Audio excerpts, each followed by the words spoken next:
নমস্কার বন্ধুরা, করবিস কিচেনে আপনাদের স্বাগতম। আজকে আমরা বানাবো চিংড়ির মালাইকারি। দেখে নাও যাক কি করে এই চিংড়ি মালাইকারি তৈরি করা হয়। চিংড়ি মাছের মালাইকারি তৈরি করতে যা যা লাগে সেটা দেখে নেওয়া যাক। প্রথমে রয়েছে এখানে চিংড়ি মাছ। চিংড়ি মাছ আমি মাথাটা ফেলে দিয়ে খোসা অর্ধেক ছাড়িয়ে নিয়ে ধুয়ে রেখেছি। তারপর রয়েছে এখানে জিরা গুঁড়ো, হলুদ গুঁড়ো, গরম মশলা গুঁড়ো। ওখানে রয়েছে কাজু বাদাম বাটা, নারকেলের দুধ,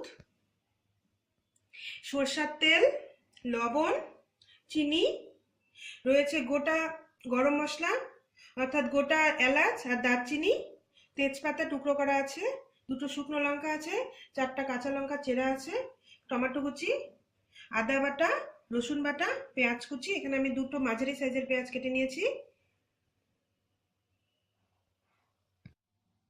এবার চিংড়ি মাছটাকে লবণ এবং হলুদ দিয়ে কিছুক্ষণ মাখিয়ে রাখতে হবে। আমি লবণ নিলাম, হলুদ নিলাম, নিয়ে এটাকে মিক্সড করে কিছুক্ষণ রাখতে হবে।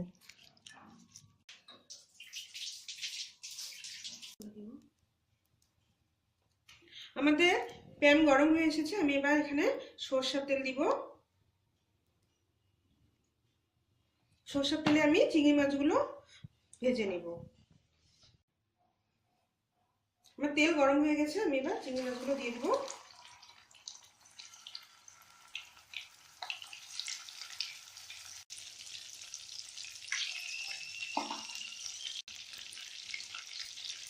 আমার মাছগুলো এক পাশ উল্টিয়ে দিব। বেশিক্ষণ ভাজা যাবে না চিংড়ি মাছ, কারণ বেশি ভাজলে শক্ত হয়ে যাবে। একটু লাল লাল হলেই নামিয়ে দিব। একটা সাইড আমার লাল লাল হয়ে গেছে।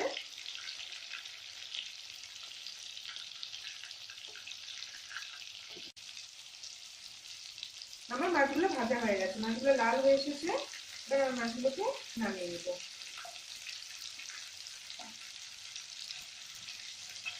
চিংড়ি মাছ বেশিক্ষণ ভাজলে শক্ত হয়ে যায়, এই জন্য বেশিক্ষণ ভাজা যায় না।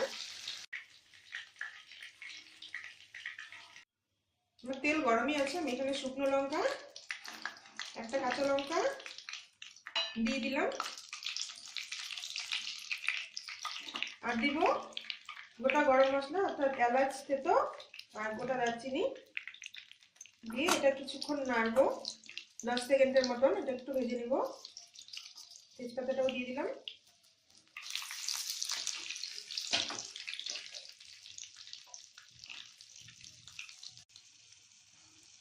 এবার আমি টমেটো কুচিটা আর পেঁয়াজ কুচিটা দিয়ে দেবো।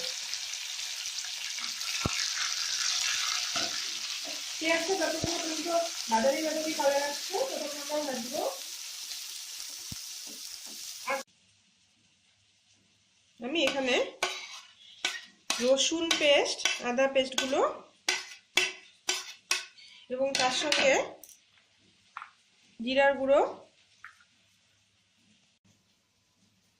রসুন আদা পেস্টের সঙ্গে আমি 1 চামচ জিরার গুঁড়ো, অল্প একটু হলুদ, একটু লবণ মিশিয়ে নিব।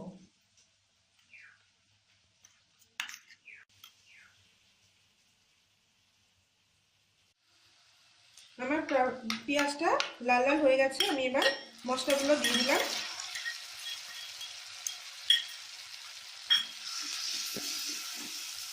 এটা একটু কষাতে হবে। এখানে আমি চিনিটা দিয়ে দিচ্ছি। চিনি আপনারা নাও দিতে পারেন ইচ্ছা করলে।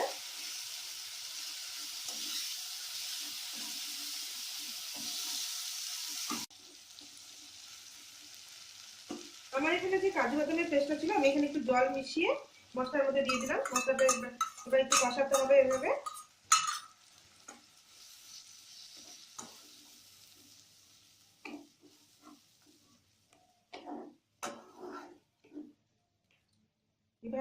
এভাবে একটুক্ষণ রাখতে হবে, রেখে মশলাটাকে কষাতে হবে। আমার মশলা কষানো হয়ে গেছে। মশলার উপর দেখেন তেল ভাসছে। মশলা যখন তেল উপরে উঠে আসবে তখনই বোঝা যাবে মশলা কষানো হয়ে গেছে। এবার আমি চিংড়ি মাছগুলো দিয়ে দিব। দিয়ে মশলার সঙ্গে চিংড়ি মাছগুলোকে ভালো করে মিক্স করে নেব।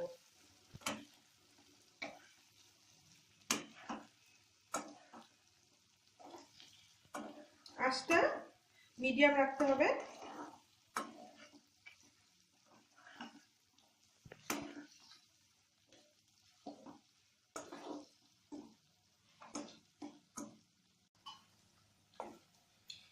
ভালো করে মিক্স করে এবার আমি একটুক্ষণের জন্য ঢাকা দিয়ে দিব। ঢাকাটা উঠিয়ে নিব। মানে মোটামুটি এক মিনিট মতন রেখে ঢাকাটা রাখতে হবে। চিংড়ি মাছগুলোর মধ্যে ভালো মতো মশলাগুলো ঢুকে গেছে। এবার আমি আঁচটা একটু বাড়িয়ে দিব, দিয়ে এখানে আমি নারকেলের দুধটা দিয়ে দিব।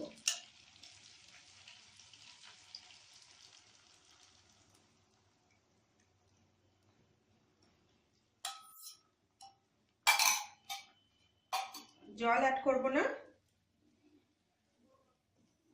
এভাবে কিছুক্ষণ রাখতে হবে, তারপর নামিয়ে নেব।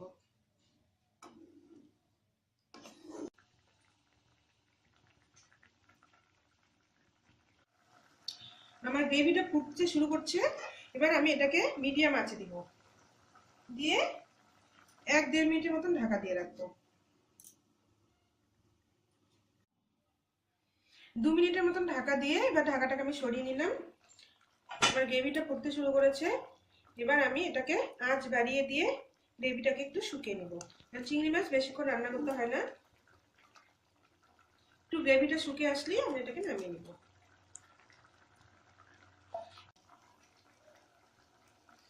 আমার গ্রেভিটা শুকিয়ে এসেছে। আমি এবার এখানে একটু গরম মশলা গুঁড়ো দিয়ে দিলাম, দিয়ে নাড়িয়ে দিয়ে এটা নামিয়ে দেবো। আমার এটা হয়ে এসেছে।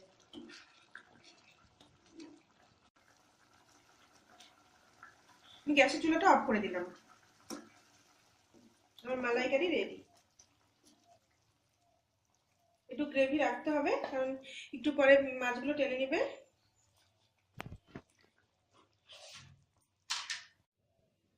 তৈরি হয়ে গেল আমাদের চিংড়ি মালাইকারি।